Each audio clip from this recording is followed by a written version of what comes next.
Daf Yomi, Tractate Zevachim, page Zion, Paz. With at the top of the page with the words Chatzot, Shene, Ochaltan. Rav Chizda Amar, Amud Shachar Ochaltan.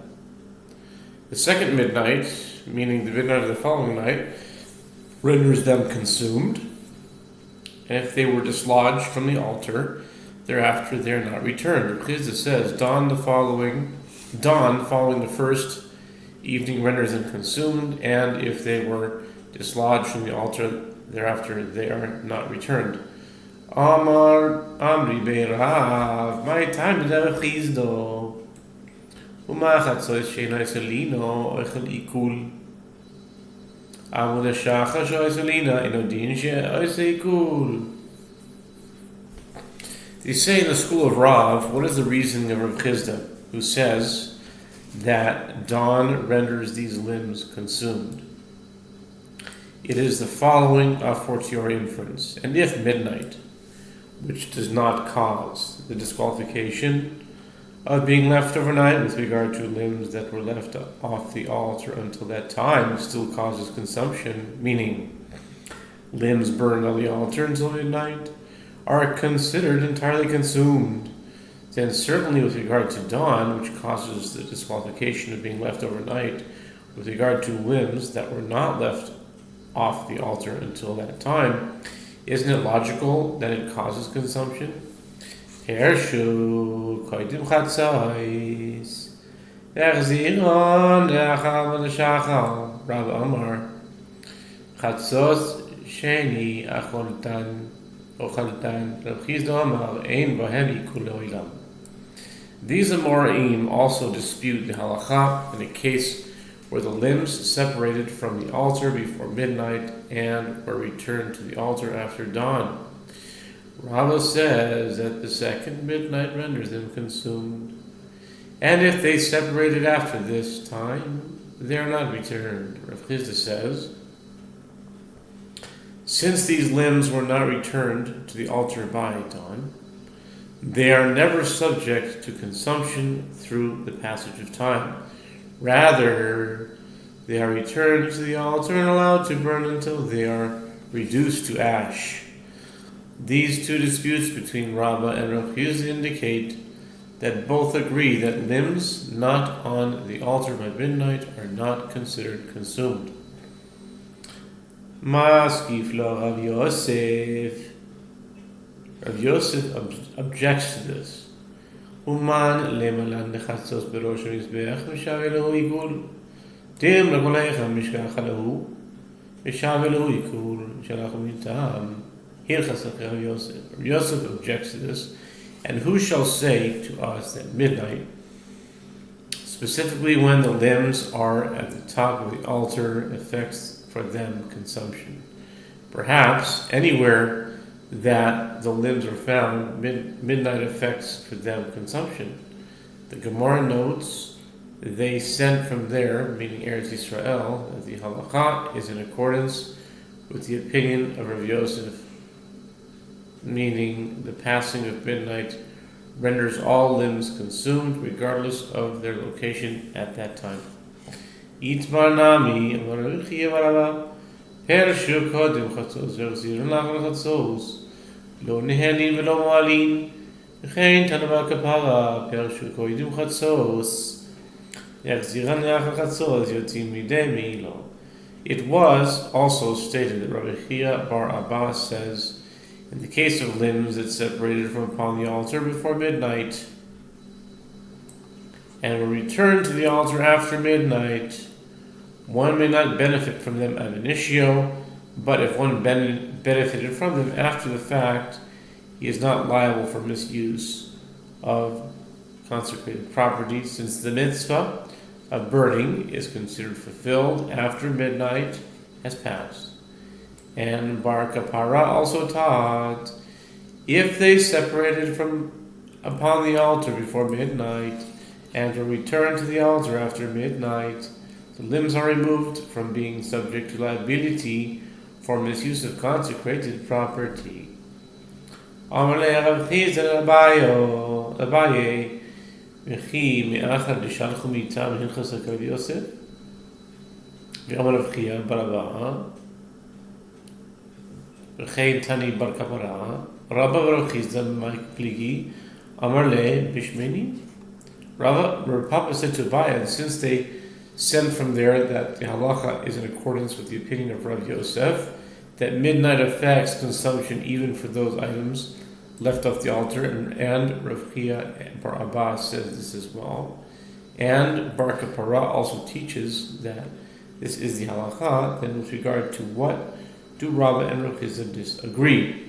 Abaye said to him, they disagree with regard to fatty limbs, whose consumption is delayed due to their surrounding fat, and consequently midnight may not affect consumption for these limbs.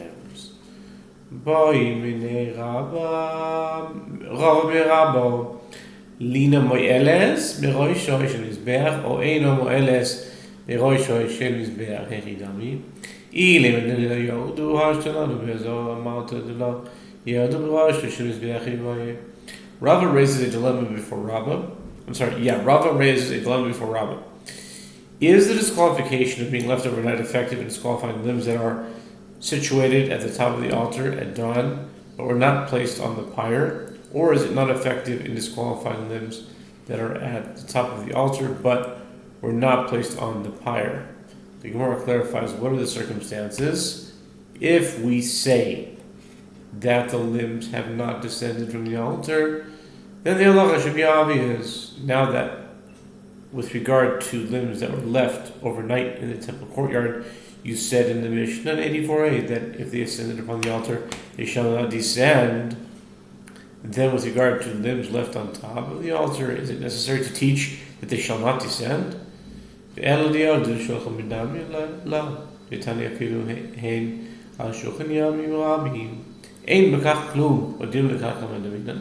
rather, the dilemma is in a case where they were left overnight on top of the altar and descended from it until after dawn, and descended from it after dawn. Do we compare limbs left overnight on top of the altar to the table of the showbread, and they are therefore returned, as we learned in a Mishnah, Menachot 100a, even if loaves of showbread, which are supposed to be replaced every Shabbat, remained on the table many days before Shabbat? There is nothing wrong with that, and the loaves are not disqualified from being left overnight. Or perhaps we compare the limbs to flesh left on the ground of the temple courtyard, which is disqualified when left there until dawn, and they are not returned. Amar le ein lina v'rosh shel mizbeach ki b'lavine oilo tashima de'it mal evarim shilan b'azar makter because of hoyle kol layla lan b'rosh shel mizbeach because of hoyle kol layla. Rabba said to him, there is no disqualification of limbs that are left overnight at the top of the altar. The Gemara asks, does Rabba accept his response from Rabba or not? The Gemara suggests coming here a proof from that which is stated with regard to limbs that were left overnight in the temple courtyard.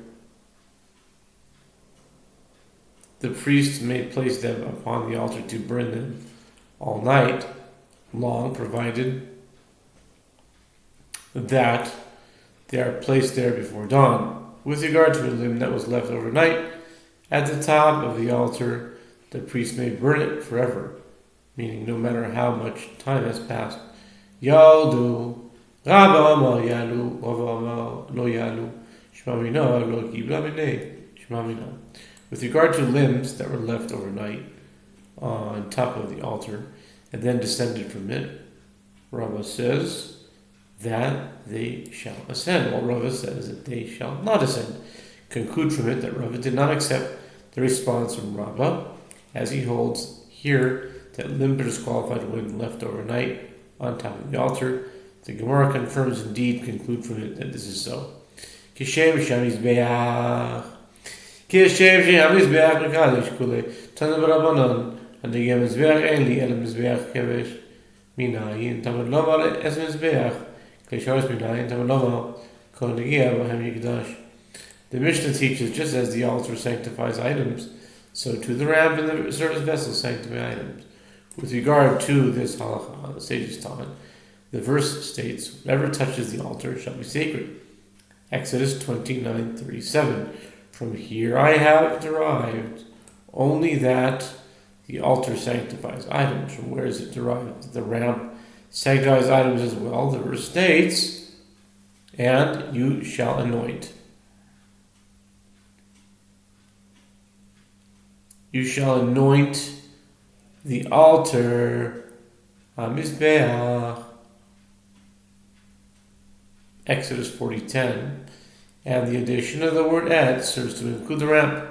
With regard to service vessels, from where is it derived that they sanctify items?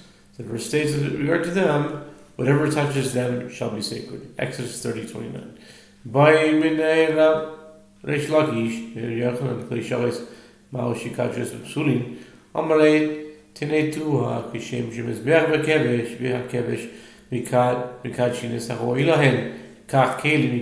Rish Lakish raises a dilemma before Yochanan. What is the halacha with regard to whether service vessels sanctify disqualified items?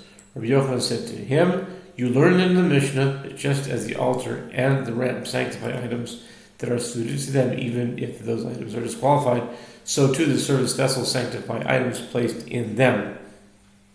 Amar le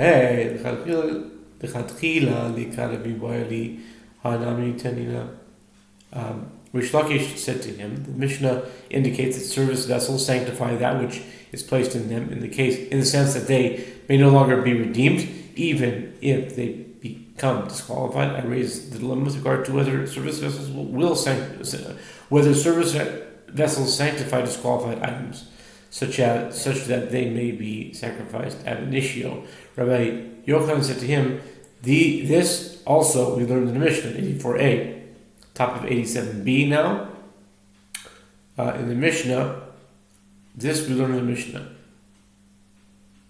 Rabbi Yochanan said to him, this we also learn in the Mishnah. Okay, we'll stop after the break with 87b, top of the page.